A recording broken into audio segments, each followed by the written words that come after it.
कोमादा अष्टोत्तरशतनामावळि। ॐ कोमात्रे नमः। ॐ कृष्णवल्लभायै नमः।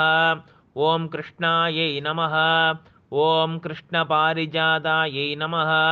ॐ कृष्णप्रियायै नमः। ॐ कृष्णरूपायै नमः। ॐ कृष्णप्रेमविवर्धिन्यै नमः। ॐ कमनीयायै नमः। ॐ कल्याण्यै नमः। ॐ कल्यवन्दितायै नमः। ॐ कल्पवृक्षस्वरूपायै नमः। ॐ दिव्यकल्पवसङ्कृतायै नमः। ॐ कीलार्णवसम्भुतायै नमः। ॐ गीरधायै नमः। ॐ क्षीररूपिण्यै नमः। ॐ नन्दादिगोपविरधायै नमः। ॐ नन्दिन्यै नमः। ॐ नन्दनप्रदायै नमः। ॐ ब्रह्माण्डेववृधायै नमः। ॐ ब्रह्मानन्दविदायिन्यै नमः। ॐ सर्वधर्मस्वरूपिण्यै नमः। ॐ सर्वभूतवनाविनुतायै नमः। ॐ सर्वदारायै नमः। ॐ सर्वमोददायै नमः। ॐ शिष्टेद्धायै नमः। ॐ शिष्टवरदायै नमः। ॐ सृष्टिस्थितिलयात्मिकायै नमः। ॐ शुरभ्यै नमः। ॐ सौरभ्यै नमः। ॐ सुरासुरमसकृदायै नमः। ॐ सिद्धिप्रदायै नमः। ॐ सिद्धविद्यायै नमः। ॐ अभीष्टवरसिद्धिवर्षिण्यै नमः। ॐ जगद्धिदायै नमः। ॐ ब्रह्मबुद्धायै नमः। ॐ गायत्र्यै नमः। ॐ यकायिन्यै नमः। ॐ गन्धर्वादिसमाराध्यायै नमः। ॐ यज्ञाङ्ग्याय नमः। ॐ यज्ञबलप्रदायै नमः।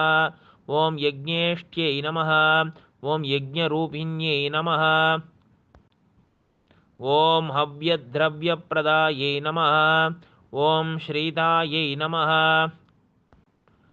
ॐ स्तव्यभव्यक्रमोज्ज्वलायै नमः। ॐ बुद्धिदायै नमः। ॐ बुद्धै नमः। ॐ धनधान्यविवर्धिन्यै नमः। ॐ यशोदाद्यै नमः। ॐ श्रूयस्पूर्णायै नमः। ॐ यशोदानन्दवन्दिन्यै नमः। ॐ धर्मज्ञायै नमः। ॐ धर्मविभावायै नमः। ॐ धर्मरूपधरोरुहायै नमः। ॐ इष्टपादोवदप्रदायै नमः। ॐ वैष्णव्यै नमः। ॐ विष्णुरूपिण्यै नमः। ॐ विशिष्टभूजितायै नमः। ॐ वसिष्ठभूजितायै नमः। ॐ विशिष्टभूज्यायै नमः। ॐ शिष्ठायै नमः। ॐ शिष्टेष्ठायै नमः। ॐ शिष्टकामदुगे नमः। ॐ दिलीपसेवितायै नमः। ॐ दिव्यायै नमः। ॐ कुरभाविदविष्ठावायै नमः। ॐ रत्नाकरसमुद्भुतायै नमः। ॐ रत्नधायै नमः। ॐ शुक्रभूजितायै नमः। ॐ पीयूषवर्षिण्यै नमः। ॐ पुण्यायै नमः। ॐ पुण्यबलप्रदायै नमः। ॐ अभयप्रदायै नमः। ॐ परामोदायै नमः। ॐ कृतधायै नमः। ॐ कृतसम्भवायै नमः। ॐ कार्तवीर्यार्जुनमृतदभे नमः। ॐ हेतुकसन्ददायै नमः। ॐ जमदग्निकृताजश्रेवायै नमः।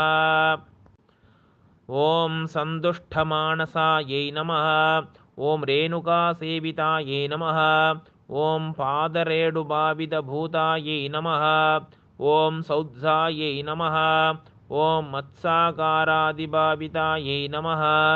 ॐ भक्तवत्सलायै नमः। ॐ वृषधायै नमः। ॐ कृषिदायै नमः।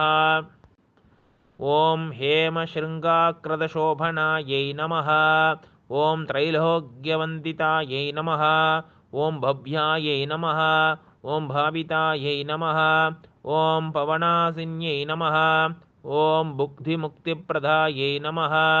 ॐ कान्यधायै नमः ॐ ॐ कान्दाजनसुभं गर्धये नमः ॐ शुरोभायै नमः ॐ बहुरूपायै नमः ॐ अच्छायै नमः ॐ कर्पूरायै नमः ॐ कपिलायै नमः ॐ अमलायै नमः ॐ साधुसीतायै नमः ॐ साधुरूपायै नमः ॐ साधुबृन्दनाविदाय नमः ॐ सर्ववेदमयै नमः ॐ सर्वदेवस्वरूपायै नमः ॐ प्रभावध्यै नमः ॐ रुद्रमात्रे नमः ॐ आदित्यहृदोध्यै नमः ॐ महामायायै नमः ॐ महादेवादिवन्दितायै नमः ॐ गोमात्रे नमः ॐ श्रीगोमात्रे नमः